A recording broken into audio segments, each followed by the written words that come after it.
We are Melody Buckner and Lisa Elfring from the University of Arizona. This is Lisa speaking, and I'm the Associate Vice Provost for Instruction and Assessment.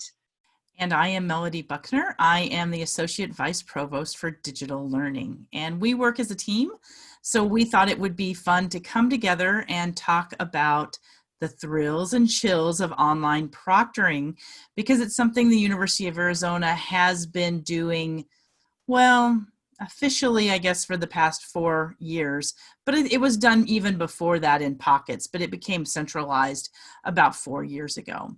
So Lisa and I want to kind of share our experiences, but we also want to hear your experiences. So think about that we're sitting around the campfire and we're telling scary, thrilling stories to each other. So we want you to definitely participate in what's going on today. So put your thinking cap on about your experiences with online proctoring, and we're also going to dive into some authentic assessment, some alternatives to online proctoring. So, am I starting off with this, Lisa? Yes, you are. Okay, so let's start with the chills. So, as we tell our chilling stories about online proctoring, we want you to share your own chilling tales. So if you have a story to share, so if you're listening to us and you're like, oh, I remember a time, what we want you to do is come up with a creative title, and we want you to put that in the chat. And Ashley is going to choose 2 at the end of our stories. So be prepared to come on mic and tell your chilling story. Please keep it short. So, there's an art to storytelling. So, do it within like 2 or 3 minutes. Like you're in an elevator with someone, think of it that way. And you have just that amount of time to tell your story. Make sure that the title is intriguing enough so that we choose it. So let's go ahead and get on to our stories. So the chills of online proctoring. I have to say this wasn't a real thrilling thing for me to have to take on. We took it on about 4 years ago when we decided to take online proctoring and offer it campus-wide to everyone without a cost to the student. Of course, there's hidden cost to students, but it wasn't like you're going to have to sign up for a proctor and you're going to have to pay $5 to pay the proctor. It was hidden into other fees. So we decided to use the company called Examity, and we chose them because 4 years ago they were the only ones that did all 4 levels, three levels of proctoring, where it was the authentic. They did the authentication of the students. They did a record and review, and they did live proctoring. Most of the proctors that we looked at either did live proctoring or they did the record and review and the authentication. So Examity was one of the first companies that put it all together. Our journey with Examity's been bumpy. I will not lie about that. It's still a little bumpy. And I think you're going to find that with all proctoring services that you look for. We have to go through a rigorous request for proposals, or an RFP, and a committee. So it's not just a one-person decision. So we really look at this carefully. And it's a hard decision because there's a lot of variables. The thing that makes it chilling is the cost. The cost of online proctoring is huge, and it really can, it's daunting. And you're probably wondering, well, Melody, how expensive is it? So we have about 43,000 students at the University of Arizona, and not all of our classes use online proctoring, but we do have a lot of faculty that choose to dive into it. So I'm going to give you pricing of what we pay and about how much we pay a month, just so I can scare you, because it's really scary. If you do the authentication and a record where the faculty just goes in and watches it, it's $5.75 a person. If you do a record and review where you have one of their people go in and review the flags, then it's about $8 a person, $8 a person, or $8 a test. And if you do live proctoring, it's $12. So you can see that that really scales up. So typically, our cost for online proctoring every month, drum roll please, you ready? Yeah, thank you, Lisa. Is between $90,000 and $125,000 a month. Okay, how many of you just fell off your log sitting around the campfire? That's a lot of money. Yeah, Laura's like, I did. That's a lot of money to be spending on online proctoring. And to give you an example of how many folks on our campus use live and record, during the pandemic, March and April, the proctoring centers, which are outsourced to another country, their call centers or their proctoring centers were shut down. So we had no record and review or live proctoring for the month of March and April, and our cost went down to about $25,000 a month. So that tells you how many people really like to rely on that live proctoring. So that's the money pit of proctoring. So now I'm going to throw it over to Lisa to tell her chilling story about the student experience. Thanks, Melody. That is, every time you say that, I don't know how many times I've heard you throw around those numbers, and it always makes me want to throw up. So my scary story is more to do with the student experience. The Office of Instruction and Assessment on our campus is the office, it's sort of our teaching and learning center in general.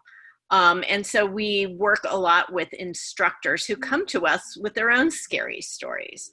And one of the most pervasive of this kinds of scary stories around online proctoring, and I've heard variations on this individual story that I'll tell you from a variety of folks, but it has to do with the situation where the instructor has opted for live proctoring, thinking, oh my gosh, that sounds like so great. Like somebody will watch the student taking an exam. That's exactly what I would do if we were in a classroom. Therefore, that's the experience that I think is the most like what it would be if I were giving an exam in the classroom.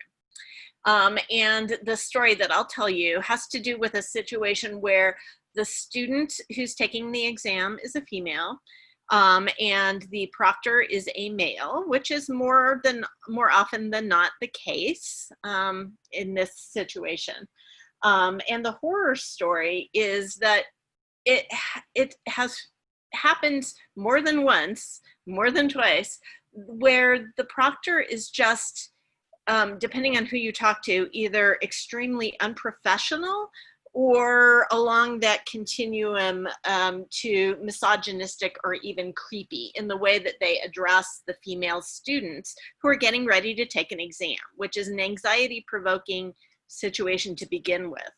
So I've had several instructors come and tell me that that students have reported that proctors say things like, oh, are you dressed that way because you're getting ready to go out and find a man? And the student will oftentimes be flustered by this situation and try to say, well, no, this is just, I'm getting ready to take my exam. And a couple of times I've heard that the proctor doesn't take that cue and instead, is pushing. Well, why are you wearing that? Part of live proctoring is using the webcam to show the situation where the student is taking the exam. And so imagine a proctor before you're getting ready to take a high stakes exam saying, I want to see how you're dressed all the way. Show me your legs.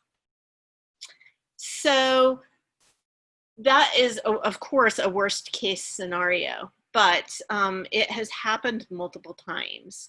And I think it's something that we need to be aware of. It points out, like the generality that it points out is that the student experience at a time that is very stressful for them is often not ideal. So that is my scary story. I'm looking at the comments in the chat. Who would like to share their scary story? Ashley, did you see some scary stories that were volunteered in the chat that you thought sounded like we wanted to hear them? Lisa, you got to go to the next slide. It's my favorite slide. Oh, yes, I'm sorry. I will go to the next slide because it's the best Oh. picture ever. Okay, Ashley. I think I see at least two. All right. The first one is from Zena Brown called The Worst Is Yet to Come. And I feel like I have to know what it is. All right.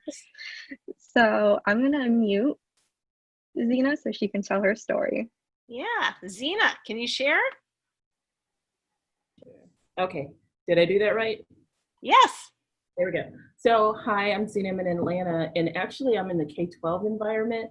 So the yet to come part is trying to figure out how to roll down assessment into the K-12 environment. Our first 9 weeks here in Georgia, in the majority of our schools, is going to be virtual. So parents are like, assessment is out the window. So what I did do is work at a high school that was into blended learning. So they used a particular online software that took you near the edge, what it is. And the students literally, like with no shame, acknowledged they cheated. They were like, well, why wouldn't you cheat? Nobody's, watching you. You can just sit there and take the test. And they would be taking the test and literally like having the phone in their hand. And so I think I'm going, if that's what I've got at high school, I don't know what we're supposed to do, like even in the K-8 experience. And I know there are alternate ways of assessment, but every now and then, sometimes that assessment needs to be a paper and pencil type of experience where you need some proctoring. So I don't know what is yet to come for us in terms of testing and assessments. And I know we can't afford what you all just said as far as proctoring. That's just not going to happen. But I was really trying to get some ideas of what should we do. Great. I know on our campus, some instructors in some departments have taken over what we would consider to be like the basic operations of watching students while they take exams using Zoom. So imagine this situation that we have right here, but imagine that everyone who's participating has their cameras on and they're taking an exam, and Melody or I are watching to see what's going on, to see if there's like typical, a repeated looking down at a note sheet, that kind of thing. So that has been implemented on our campus by some units. It certainly I think there's some different ways of looking at assessment too. I know there's the memorization, and that's the big part of, like people don't like to memorize and then cough things back up on test. And so they cheat around that. But I think that there's other ways that we could look at it with mentoring, peer mentoring, working with students on how to actually grow in their learning instead of just assess them. And I know that doesn't scale as well. And I think that's the next big problem that we really need to address is how can we assess authentically at scale? And I think we're going to get to that later in the presentation. So thanks for bringing this up, and thanks for bringing K-12 into it. I think that's a really important part of the conversation. Ashley, do we have another quick story? We might. Someone or Celeste put that their story is called War is Hell. Ooh. I'm assuming that's a story, yeah, not just them responding to that horrible proctoring experience. Okay, let's hear it. Okay, So, hi, I'm Celeste Atkins, and I'm a new instructional designer, but I've taught for 9 years at a community college that's adjacent to a military base. So we have a lot of military students. And we don't use Examity, we use Respondus Lockdown. And I do the bare minimum. All it does is lock down their screen so they can't switch screens while they're taking tests. However, I have students who are deployed in Afghanistan and places like that who are already under the stresses of being deployed in hostile environments.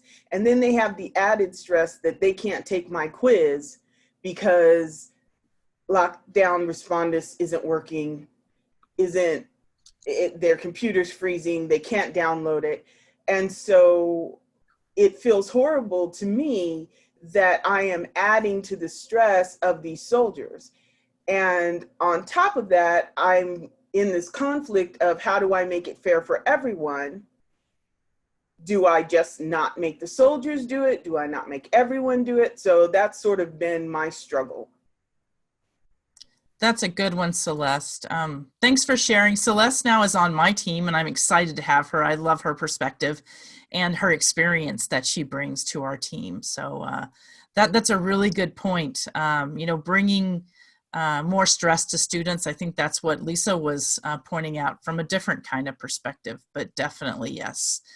In war, not another good thing to add on top of that. So, yeah.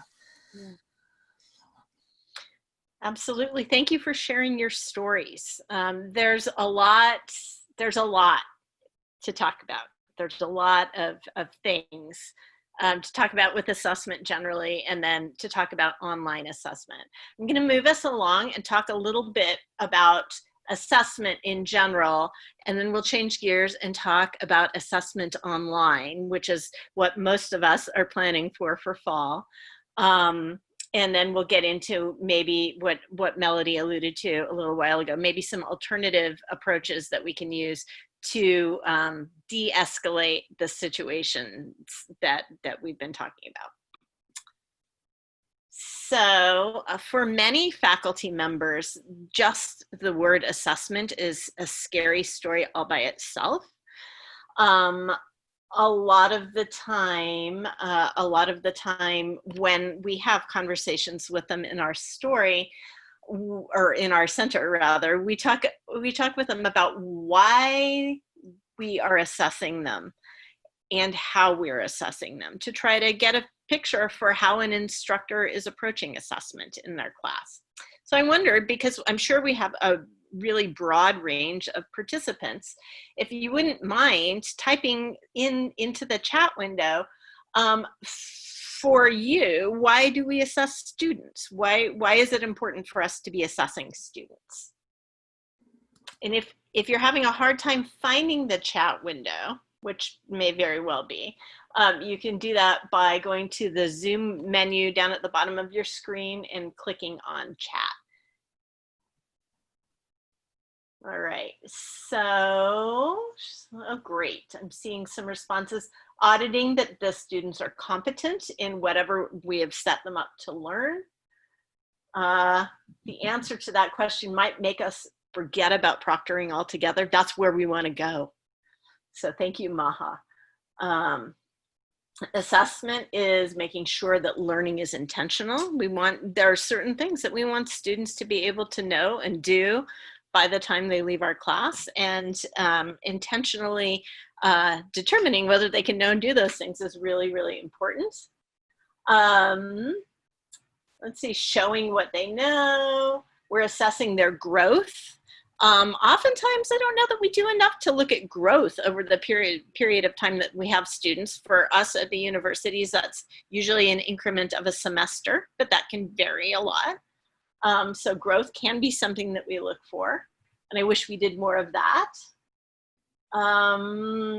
Seeing if we're meeting the learning objectives, where we need to go back and do more work. So that kind of important function of not only seeing what the students know, but figuring out what more they need in order to know it at the level that we hope that they will. Students also need to know what they know. So absolutely, it's not just for us, it's also for the students, and giving students lots and lots of opportunities to make visible what they know helps us as instructors, and it also helps them to know where they are and where they need to be, and maybe where they need to seek out help in order to meet the objectives that we have set for them. So all really great responses. And Zena said, do we consider testing different than assessing?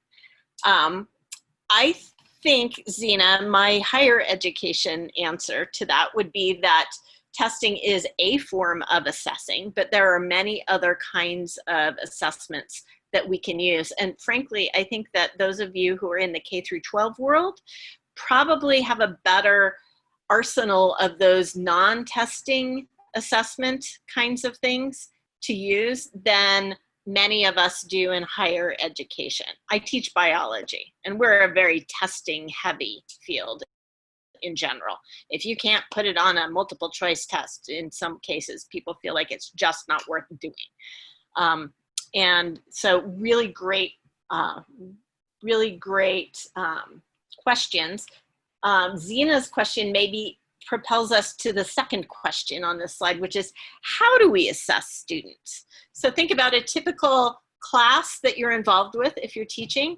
What does assessment look like in that class in just a couple of words? Could be testing, but it could be some other things too. So I'll give you a few minutes or a minute to put that into the chat. You know, I think how we assess while people are writing things down really depends on our discipline. You know, when you talked about biology, you know, you like to test one way, or I think you like to test in many ways, but typical biology teachers like, oh, I am so sorry. I have some things going on in my life, so a lot of people are trying to call me, so I apologize. But I think we assess different ways. I'm in education. I teach multicultural education, and I really want people to think deeply about their own beliefs and their own principles based upon what they're learning in my class. So my assessment tends to be, I would never do a multiple choice because that's not what I'm trying to assess. I'm trying to get people to think about their own perspective and others' perspectives, and get them to reflect on what they've been reading. So it's a little deeper like learning than just like memorizing things and saying, I know these facts, which I think there's that foundation, and then there's that what you build on. So what do we come up with over here, Lisa? Well, it's a fantastic list. So lots of strategies that include quizzes, reports, analysis, and demonstrations. All wonderful. Working through projects, so creating a plan or writing a white paper, defining concepts in their own words or explaining them to others. Love it. I love it because I don't just give multiple choice exams. I like having students make labeled diagrams.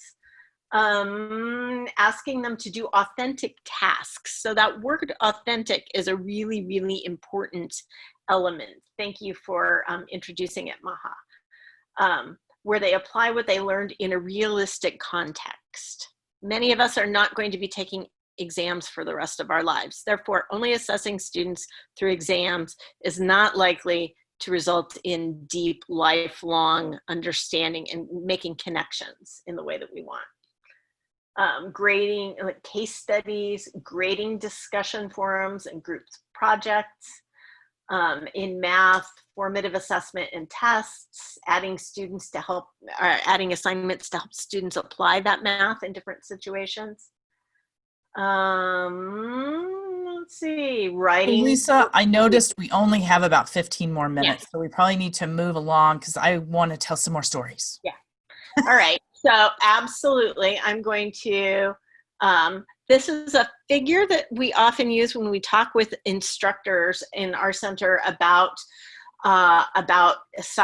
assessment. We say it has to be connected to the learning objectives or outcomes, and it also has to be connected to the learning activities. And the discussion that we had last spring was that if we are changing what those learning activities are because of the online situation, we probably also need to be changing assessments and looking carefully at those objectives to make sure that we're testing or assessing students on the things that we think are most worth knowing. At universities, we can have a wide range of class sizes. There are some strategies that scale well for very, very large classes, like my intro biology classes with 500 students. Anything that is auto-graded is super helpful. Making rubrics so that I can be consistent across all of those 500 students, also really, really important. And giving clear and explicit instructions. Smaller classes have some advantages in terms of getting to know the students and having the opportunity to use some different strategies, but some of the large class strategies are also really, really helpful. All right, and I'm handing it off now to Melody. So, you know, as we go from the face-to-face environment, even the hybrid environment, to a fully online environment, which is what we all had to do last March and April. It was like this emergency remote learning that we went to. What are some considerations that we need to think about when we're assessing students virtually? So I want you to come up with some ideas or some considerations, and they can be obstacles, they can be opportunities. They don't always have to be negative or positive, but I just want to kind of get your thoughts. So Lisa, if you could read through that while I kind of talk a little about what I think about as we go into this area. You bet. It's like we have to think that students are not going to be present with us all the time, that they may be doing things on their own time, on their own, you know, timeline. So how can we go about doing that? So thank you, Lisa, for advancing this slide. And this would be, you have the asynchronous and the synchronous. Now, most of us in the spring went to a synchronous, that was remote learning, where we had to kind of have the students there at the same time. My niece called me and she goes, oh my gosh, my 5-year-old is going to have to be on a synchronous meeting online for 6 hours. And I'm like, he's 5. He's going to be looking at a computer for 6 hours. I can't even imagine that. So I think in a lot of ways, virtual learning actually works better asynchronously. And I'll let you read through this, this map. But some of the things that we considered were access. Do you have, you know, good systems so that students are not struggling with gaining access? Accessibility. Do you have students that have learning disabilities? Do you have students that that maybe can't focus, but they, you know, they have to be there? So how is that? And working through those issues are complicated, and it's something that once we address them, they really benefit all of us. That's that universal design for learning, or UDL. Tech equipment, internet speed, time flexibility. Are you have kids at home? Are you working? Do you have illness? Are you a family caregiver?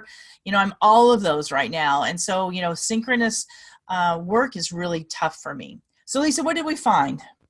Well, so we've got some discussion about assessing that really tests students' knowledge and yet discourages inappropriate collaboration, which is another way to say cheating.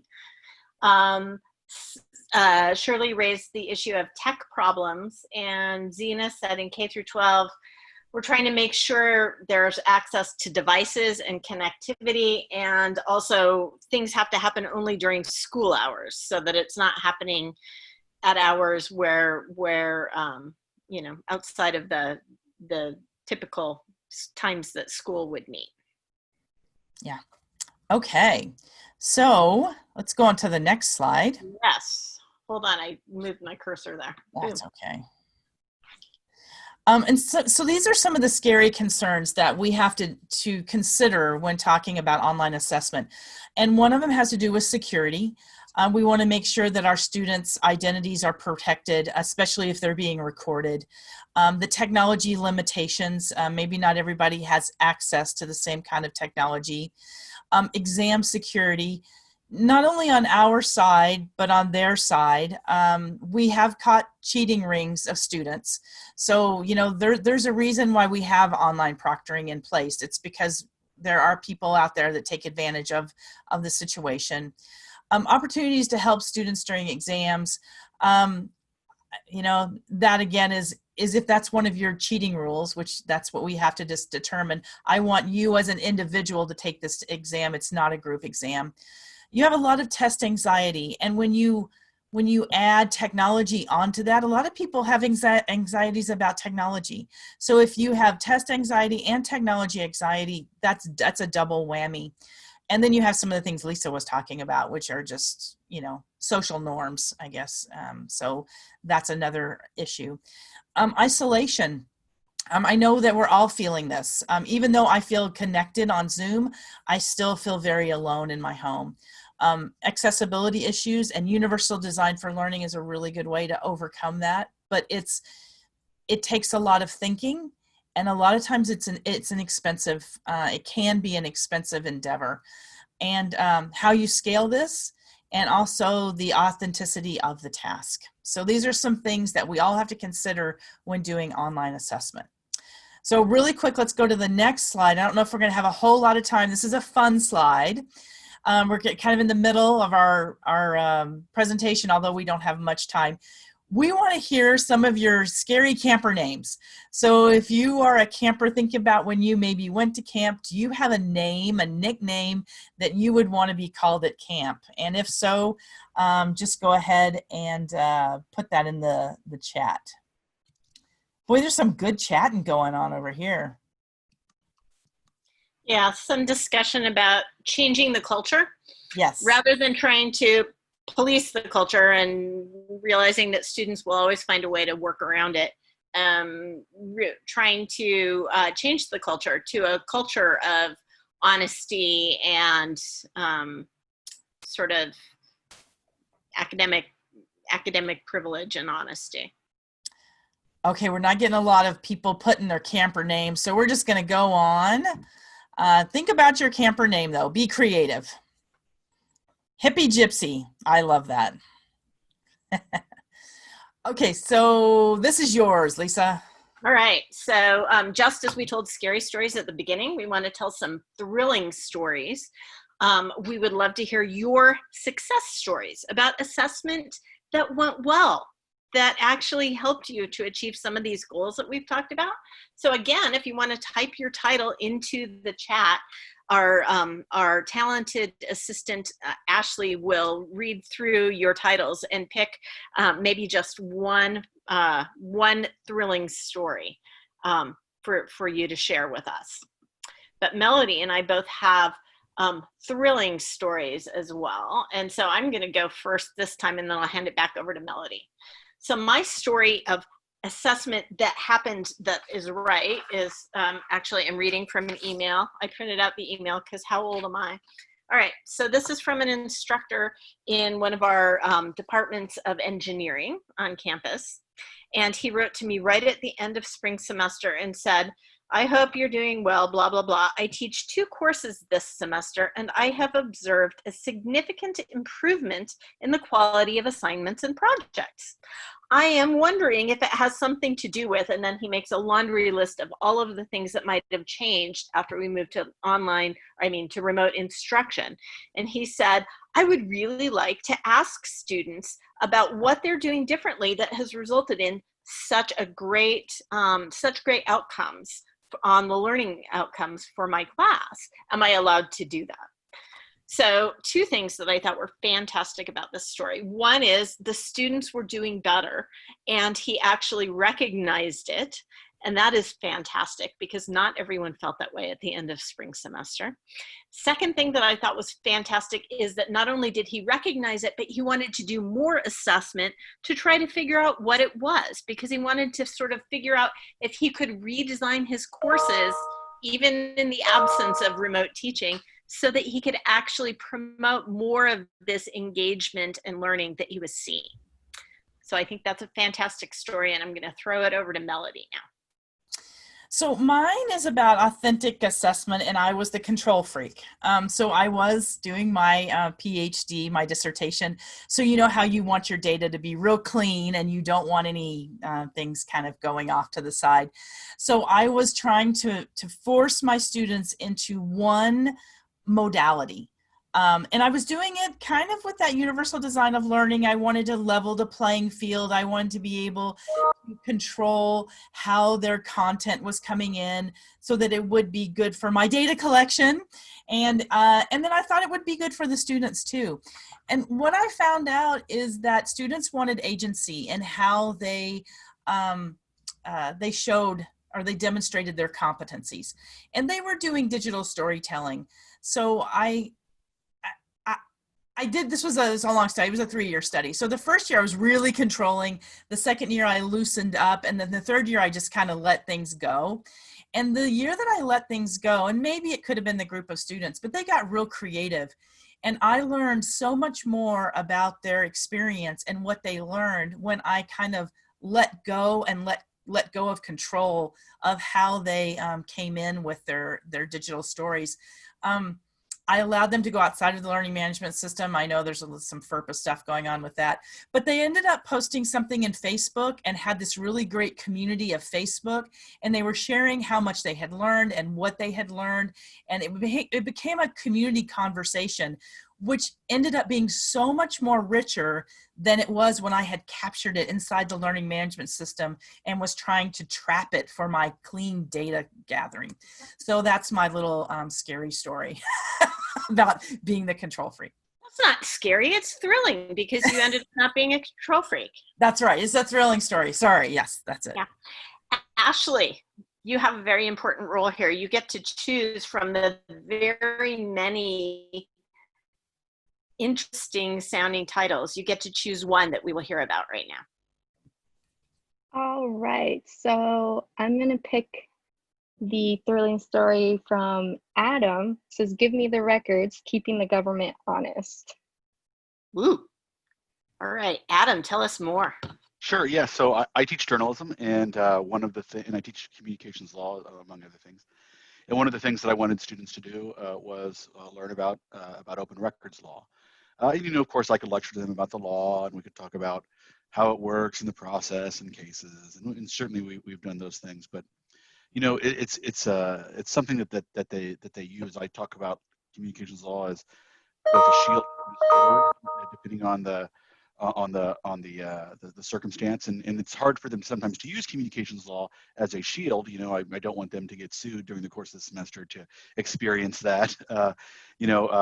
But they can use some laws as sort of a sword, and one of those is open records law. So what I would do, and actually one of your colleagues at the University of Arizona, Dave Collier, wrote a book, The Art of Access. He's probably the foremost expert in the field in open records. But anyway, using that book and then sort of just using an assignment that we really got them to authentically go out in the community and figure out a record that they wanted, and they have to request it, and go through the whole process of responding to denials and all those kinds of things. And ultimately, I didn't grade the students, evaluate them on whether they got the record, because often that's beyond their control, of course. But I looked at what did they do? Did they do everything that they needed to do during the time to get their record? And I've had students go as far as contacting attorney general's offices and for legal opinions and really get interesting records.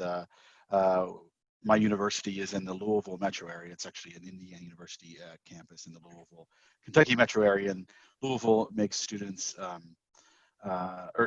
Makes cat, dog, and believe it or not, ferret owners register their cat, dog, and ferret. I don't know why the ferret, but whatever.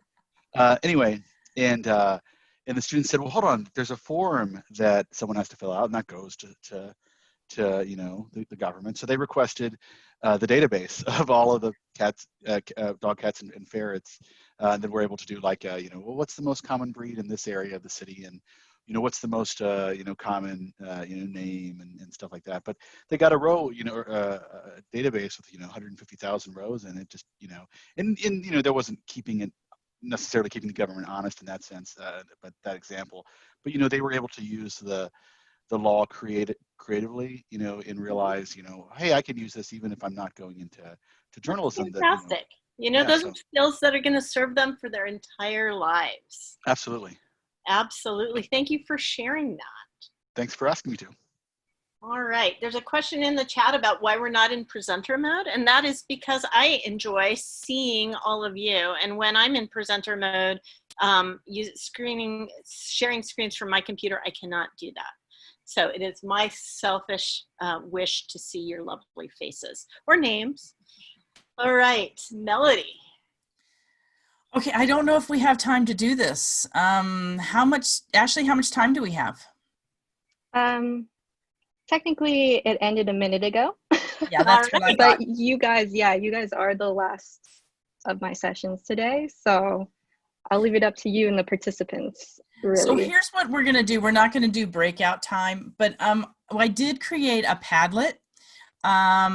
Oops, it went away. Sorry, hurry. Hold on. That's okay. So if you want to go to this Padlet, I would love to hear some of the lessons that you learned from your own online proctoring experiences. And also I'd love to hear or read about some of the authentic assessments that you could share across disciplines. So if we can kind of just end it, but I would like you to post some things on the Padlet. So please take this link down and give us some ideas, and then everybody will have this and you can go read other people's ideas so that we can kind of have a takeaway from this meeting. And then Lisa, Padlet link is in the chat also, so you can click on that now and then it will stay open in your browser after you leave the meeting. this is how you can get a hold of us if you want to have any questions answered.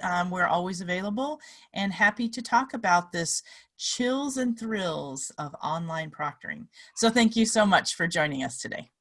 Thank you so much. Have a good day. Happy camping. Awesome. Thank you, Lisa. Thank you, Melody. Thank you for everyone who attended. You can come back tomorrow and listen to either Georgia Institute of Tech completes freshman year in Workday Financial Management, or Learn to Quilt, Stitch Together Learning Journeys with Digital Credentials if you're interested. But yeah, I'll see you later maybe.